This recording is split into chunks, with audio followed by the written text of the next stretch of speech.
दिल्ली के उप मुख्यमंत्री मनीष सिसोदिया के घर पर सीबीआई की रेड हुई और उन्होंने आज सुबह ट्वीट करके कहा है कि आखिर लुकआउट नोटिस क्यों जारी किया जा रहा है, जबकि वो तो खुलेआम घूम रहे हैं। ऐसे में बीजेपी नेता कपिल मिश्रा हमारे साथ में मौजूद हैं, जो लंबे समय से इन मुद्दों को उठा रहे हैं। कपिल जी, ये बताइए, मनीष सिसोदिया कह रहे हैं कि बीजेपी नाहक उन्हें परेशान कर रही है, लुकआउट नोटिस जारी क्यों हो रहा है, जबकि वो तो अपने घर पर बैठे हुए हैं।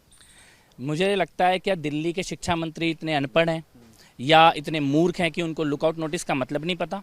लुकआउट नोटिस होता है कि अगर आप अब देश से भागने की कोशिश करेंगे तो आपको भागने नहीं दिया जाएगा। लुकआउट नोटिस इसलिए जारी किया गया है कि इनके 2 लोग भाग चुके हैं, ऑलरेडी विदेश भाग चुके हैं, 2 इस शराब घोटाले के अपराधी। और क्या गारंटी है कि तीसरा अपराधी नहीं भागेगा, जो इस घोटाले में जिनके साथ मीटिंग हो रही थी, जिनके साथ पैसों का लेन देन हो रहा था। तो मनीष सिसोदिया अब इधर उधर की बातें ना करें। केजरीवाल और मनीष सिसोदिया छोटे छोटे बच्चों के पीछे बड़े बड़े चोरों को और अपराधियों को बचाना चाहते हैं। बच्चों की बात, स्कूल की बात, शराब घोटाले पर चर्चा होगी और इस शराब घोटाले में सिसोदिया शामिल हैं। इस शराब घोटाले को केजरीवाल की सहमति से किया हुआ भ्रष्टाचार है। संजय सिंह पहुंचे हुए मनीष सिसोदिया के घर, कह रहे हैं कि आप लोग आइए, बीजेपी वाले आएँ और आकर के शिक्षा नीति कैसे चलाई जाती है उन्हें सीखा जाए। छोटे बच्चों की तस्वीरें भी आम आदमी पार्टी लगातार ट्वीट कर रही है। तो ऐसे में क्या वाकई में बीजेपी जो है उनकी शिक्षा नीतियों से डर गई है, जो नाहक उनको परेशान किया जा रहा है? चोरी नहीं की होती तो ये सब नहीं होता। सीधी बात है, आपने जब दिल्ली कोरोना से त्रस्त थी, आप शराब माफिया के साथ पैसों की डील कर रहे थे, बार में, होटलों में उनके साथ मनीष सिसोदिया मीटिंग कर रहे थे, फोटो है उनकी, और जिनके साथ फोटो है वो भाग चुके हैं देश से निकलकर इस वक्त, जब से इस घोटाले की जांच शुरू हुई है। तो ये बच्चों की फोटो दिखाना, स्कूलों की फोटो दिखाना, आप शराब माफिया की बात करो ना। अगर दिल्ली में इतने, शिक्षा मंत्री के पास टाइम कैसे मिल गया शराब माफिया के साथ बैठने का? ठेके खुलवा के दिल्ली को नंबर 1 बनाओगे क्या?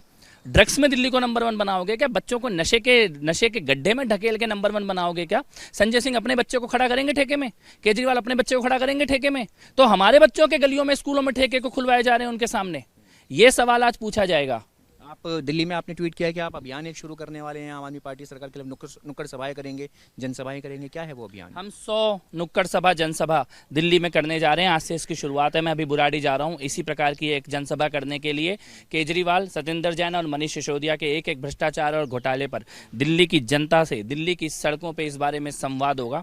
दिल्ली को जिन्होंने कोरोना काल में लूटा, इतना बड़ा पाप किया है। जब आपको ऑक्सीजन खरीदने थे तब आप दारू खरीद रहे थे, जब आपको क्लिनिक खुलवाने थे तब आप ठेके खुलवा रहे थे। इन पापियों को छोड़ा नहीं जाएगा। आखिरी मेरा सवाल है, क्या वाकई में जो आम आदमी पार्टी करी है 2024 का लोकसभा चुनाव वर्सेस आम आदमी पार्टी वर्सेस बीजेपी होगा, इसलिए बीजेपी डर गई है? उनका कहना है कि गुजरात जा रहे हैं 2 दिन के दौरे पर मनीष सिसोदिया, तो गुजरात चुनाव में उभरती हुई आम आदमी पार्टी से बीजेपी डर गई है। क्या ये दोनों बातों में कहीं ना कहीं? देखिए, तिहाड़ के अंदर से अगर रहकर चुनाव लड़ने की छूट होगी तो केजरीवाल और सिसोदिया, सत्येंद्र जैन लड़ेंगे।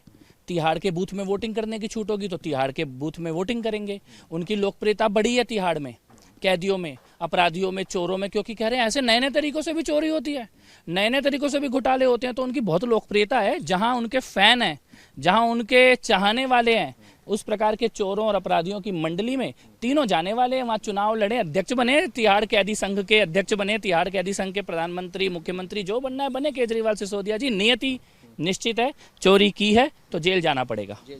तो बीजेपी नेता कपिल मिश्रा साफ तौर पर कहते हुए कि दिल्ली के तमाम जो इलाके हैं वहाँ पर कपिल मिश्रा जनसभाएं करेंगे, नुक्कड़ सभाएं करेंगे और जनता को बताएंगे कि आखिर जो शराब नीति थी उसमें किस तरीके से आम आदमी पार्टी की जो पूरी मशीनरी थी वो शामिल रही है। वीडियो जर्नलिस्ट सिद्धार्थ गुप्ता के साथ मणिदीप शर्मा, न्यूज़ नेशन।